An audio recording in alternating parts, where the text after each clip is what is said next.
आज हम करने जा रहे हैं आपका इनवर्स ऑफ ए मैट्रिक्स। आपका कहता है कि मेरी कोई ए मैट्रिक्स है, वो आपकी स्क्वायर मैट्रिक्स है एन क्रॉस एन ऑर्डर वाली, ठीक है। और एक अनदर मैट्रिक्स है हमारे पास, if there exist an another matrix B which is also an N cross N matrix such that कि आप ए बी मल्टीप्लाई करो या बी ए मल्टीप्लाई करो, you will get N I. I means identity matrix of order N, ठीक है। तो आप किसी ए मैट्रिक्स को उसके बी से मल्टीप्लाई कर रहे हो, चाहे प्री मल्टीप्लाई या पोस्ट मल्टीप्लाई, दोनों मल्टीप्लाई करने के बाद आपको वहां से क्या मिल रहा है, आई एन मिल रहा है। आई एन मतलब के पास यहाँ पे आपको आइडेंटी मैट्रिक्स मिल रही है। तो उस केस में आप B is said to B inverse of A and A is said to be invertible, कि आपका ए मैट्रिक्स का इनवर्स एग्जिस्ट करता है, और वो जो इनवर्स एग्जिस्ट करता है वो इनवर्स आपका कौन है, बी। जैसे यहां पर कोई मेरे पास अगर कोई आप नंबर लो, यहां पर 5 को 5 के रेसिप्रोकल से मल्टीप्लाई करेंगे तो इक्वल टू 1 आएगा रियल नंबर्स में। It means this number is said to be 5 inverse, 5 reciprocal है ना, जिसे मल्टीप्लाई करके आपके पास यहाँ पे आपको 1 मिल रहा है। ऐसे ही मैट्रिक्स में यहां पर होता है कि एक मैट्रिक्स को एक दूसरी मैट्रिक्स से मल्टीप्लाई कर रहे हैं, चाहे प्री मल्टीप्लाई मतलब बी मैट्रिक्स आगे है या पोस्ट मल्टीप्लाई, प्री मल्टीप्लाई या पोस्ट मल्टीप्लाई करने के बाद आपको मिल रहा है आइडेंटिटी मैट्रिक्स आई एन, ठीक है। तो आपके पास इस आपका B set to B inverse of A, B set to B inverse of A. जो बी मैट्रिक्स है वो ए मैट्रिक्स का इनवर्स कहलाएगी। मल्टीप्लाई करने पर आपको आई आना चाहिए। आई क्या, identity matrix of same order. And जिस मैट्रिक्स को ओरिजिनल मैट्रिक्स उसको बोलोगे इन्वर्टिबल है, उसका इनवर्स एग्जिस्ट करता है। और बी मैट्रिक्स को बोलेंगे ए इनवर्स। अब ए इनवर्स को रिप्रेजेंट किया जाता है आपके पास ए इस प्रकार से, ठीक है। तो बी को ए इनवर्स कहा जाएगा। तो ये मेरी पहली प्रॉपर्टी बन गई यहां पर कि ए इंटू ए इनवर्स, चाहे प्री मल्टीप्लाई या पोस्ट मल्टीप्लाई करके इक्वल टू आई एन आ रहा है, ठीक है जी। अब यहां से ए इनवर्स का मुझे फॉर्मूला समझना है, फॉर्मूला निकालना है कि ए इनवर्स का फॉर्मूला क्या होगा, कैसे निकाला जाएगा यहाँ पे इनवर्स। तो देखो हमने एडजॉइंट की प्रॉपर्टी पढ़ी थी एक, ए इंटू एडजॉइंट ऑफ ए, चाहे प्री मल्टीप्लाई, ये तो पोस्ट मल्टीप्लाई लिखा है मैंने, चाहे pre multiply, adjoint of A into A is equal to determinant times I n, ठीक है जी। तो हमें सिर्फ इक्वल टू आई एन चाहिए था, मतलब आइडेंटिटी मैट्रिक्स चाहिए था, ए डिटर्मिनेंट नहीं चाहिए। तो ए डिटर्मिनेंट एक कांस्टेंट नंबर है, एक रियल नंबर है, वो नंबर से आप डिवाइड कर दो बोथ साइड, तो क्या बन जाएगा, A into 1 by determinant adjoint of A, या फिर 1 by determinant adjoint of A into A is equal to I N. तो अब इस ए मैट्रिक्स को अगर मैं इससे मल्टीप्लाई कर रहा हूं, पोस्ट मल्टीप्लाई या pre multiply, I am getting an identity matrix I n. It means this is the B A inverse, this is the B matrix, this is the B matrix which is equal to A inverse. तो आप इसको B matrix बोल सकते हो। तो ये बन जाएगा आपका ए इंटू, इसको नाम दे दिया मैंने B, A into B is equal to B into A is equal to I N, where B is equal to 1 by determinant into adjoint of A, into adjoint of A. और B को ही आप बोलोगे A inverse, B को ही बोलेंगे हम यहाँ पर ए inverse. तो मेरा ए इनवर्स का फॉर्मूला आ गया 1 by determinant into adjoint of A, ठीक है जी। तो अब यहां पर ये मेरे ए इनवर्स का फॉर्मूला आ गया। लेकिन अब यहाँ पे एक खास बात देखो, यहाँ पे क्या आ गई है कि यहाँ पे हम 1 बाय डिटर्मिनेंट ऑफ ए कर रहे हैं। डिटर्मिनेंट ऑफ ए एक आपका नंबर है, it can be zero also, ये जीरो भी हो सकता है। तो अगर डिवाइड बाय जीरो करेंगे तो आ जाएगा नॉट डिफाइंड, वो आ जाएगा not defined. It means B inverse, A inverse will not exist. तो मेरे पास आप ये कह सकते हो, द नेसेसरी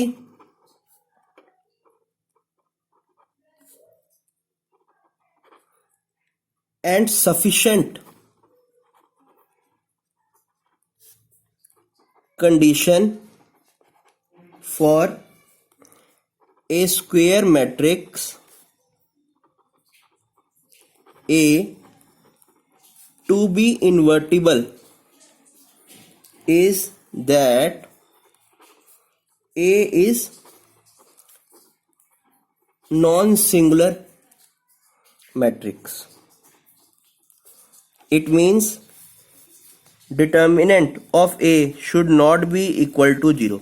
अगर इक्वल टू जीरो आ गया तो डिवाइड बाय जीरो हो जाएगा, ये आपका ए इनवर्स एग्जिस्ट नहीं करेगा। If determinant is equal to zero then A inverse does not exist, आपका ए इनवर्स एग्जिस्ट नहीं करेगा। तो मेरी कंडीशन ये बन चुकी है यहां पर कि जब तक आपका डिटर्मिनेंट नॉन जीरो होगा तभी आप इनवर्स निकाल सकते हो। अगर डिटर्मिनेंट इक्वल टू अगर जीरो आ गया तो आप इनवर्स नहीं निकाल सकते, इनवर्स एग्जिस्ट नहीं करता। ठीक है जी, तो ये मेरे पास पहली आपके पास कंडीशंस हो गई। तो अगर आप जब इनवर्स निकालने जाओगे, इनवर्स ऑफ ए मैट्रिक्स अगर निकालेंगे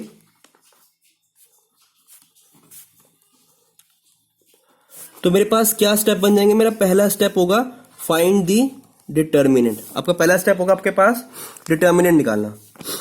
if determinant is not zero then A inverse exist. तो आप यहां से चेक करेंगे, determinant is equal to is not equal to zero, then आपने सेकंड स्टेप करना है।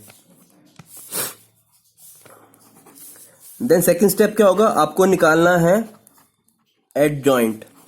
Adjoint is itself A 3 step process.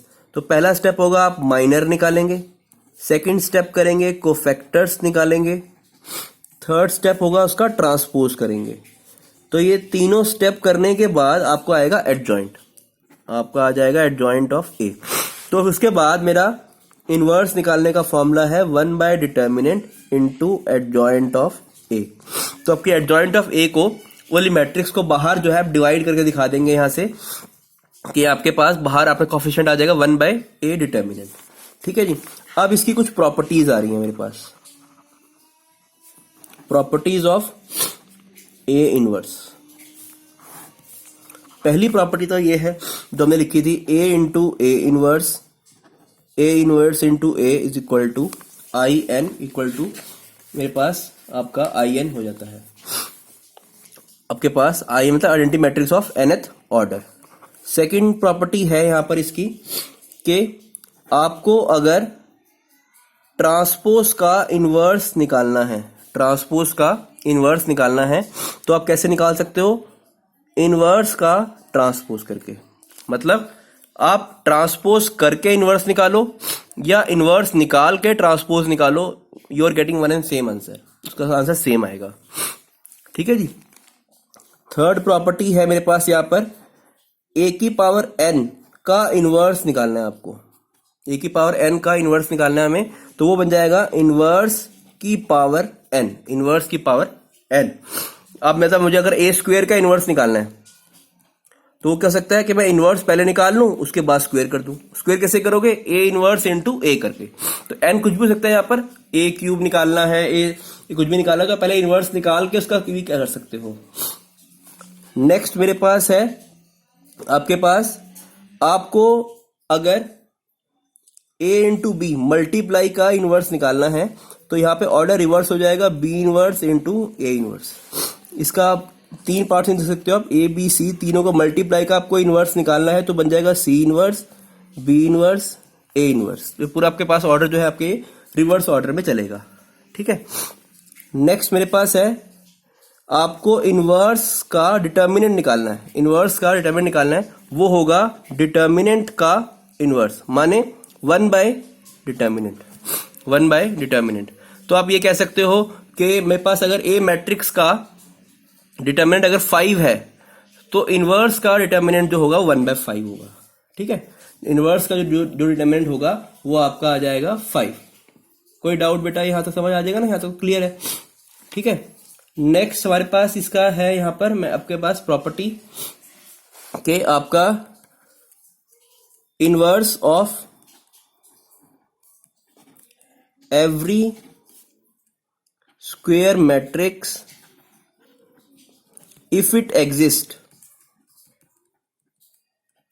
is unique। अगर किसी मैट्रिक्स का इनवर्स एग्जिस्ट करता है तो वो यूनिक होगा, मतलब एक स्क्वायर मैट्रिक्स के 2 इनवर्स नहीं हो सकते। ठीक ठीक है। अगर उसका एक इनवर्स एग्जिस्ट कर रहा है तो वो इनवर्स हमेशा यूनिक होगा, एक से ज्यादा उसके इनवर्स नहीं हो सकते। तो ये मेरे पास इसकी प्रॉपर्टीज थी, ठीक है। क्वेश्चंस जो है साथ साथ चलेंगे अभी।